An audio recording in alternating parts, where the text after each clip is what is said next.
Welcome to Samba Samba. Enjoy the video. You need an updated iPad and a queued video. Start now.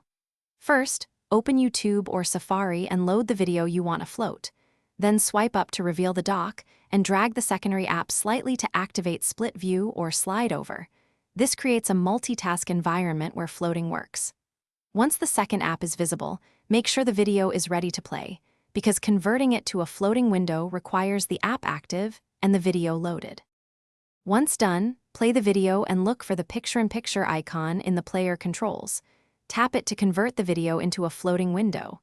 If the app lacks a Pi-P icon, swipe to home and the system may automatically detach the video. In Safari, use the address bar Pi-P option or Control Center Play controls. Make sure to drag the floating window by its top edge to reposition and pinch or drag corners to resize so it stays usable while you work in other apps.